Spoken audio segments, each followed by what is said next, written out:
विचलित ना हो महाराज, वो अवश्य आएंगे। बुद्ध के पावन हाथों से यदि ये विधि होगी तो धन्य हो जाएंगे हम।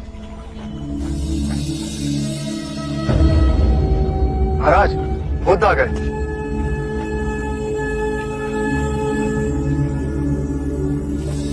प्रणाम। एक विनती है आपसे। कहिए राजन। पिछले कई दिनों से मेरे स्वप्न में मेरे पिताश्री आ रहे हैं। मैंने ब्राह्मणों से भी इसका अर्थ पूछा तो उनका कहना था कि तुम्हारे पिताश्री को शांति नहीं मिली, उनके लिए पूजा करनी हो, यज्ञ संपन्न करना होगा। आप तो परम ज्ञान का स्वरूप है, तो विनती है आपसे कि पूजा विधि आप ही के हाथों से हो, जो मेरे पिताश्री तक पहुंचे, उन्हें मुक्ति मिले, जीवन मरण के इस चक्र से वो मोक्ष पाले। अवश्य राजन। आप मिट्टी के 2 घड़े मंगवाइए, एक में घी भरवाइए और एक घड़े में कंकड़ पत्थर भरवाइए, और उन दोनों घड़ों के मुंह कपड़े से बंधवा दीजिए और उन्हें लेकर नदी के तट पर आइए। मैं वहीं आपकी प्रतीक्षा करूंगा। मैं भी इसका प्रबंध करता हूं महाराज।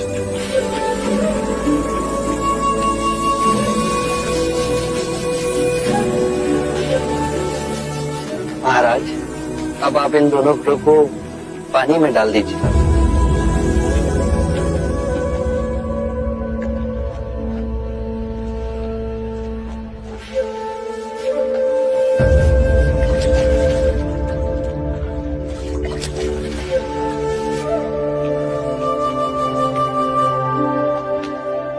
महाराज, अब इन दोनों घड़ों को आप तोड़ दीजिए।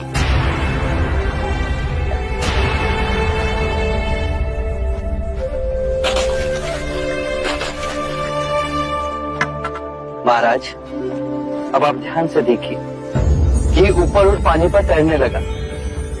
अब बताइए, मेरे या किसी और के पूजा पाठ करने से क्या ये घी नीचे बैठ सकता है? असंभव। ये तो घी का स्वभाव ही नहीं। सत्य कहा आपने। उसी प्रकार किसी भी पूजा पाठ, विधि विधान, कर्म कांड के द्वारा पानी के अंदर डूबे हुए कंकड़ पत्थर क्या ऊपर आ तैर सकते हैं? नहीं बुद्ध, ये तो प्रकृति के नियम के विरुद्ध है। तो हम प्रकृति से भिन्न कैसे हुए? हम भी तो प्रकृति का ही रूप है।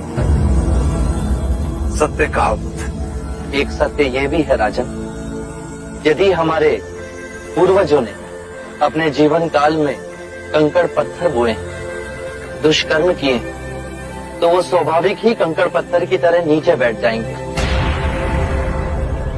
और यदि उन्होंने अपने जीवन काल में सत्कर्म किए, तो स्वाभाविक ही घी की तरह ऊपर आ तैरने लगेंगे। जो बोएंगे वही काटेंगे।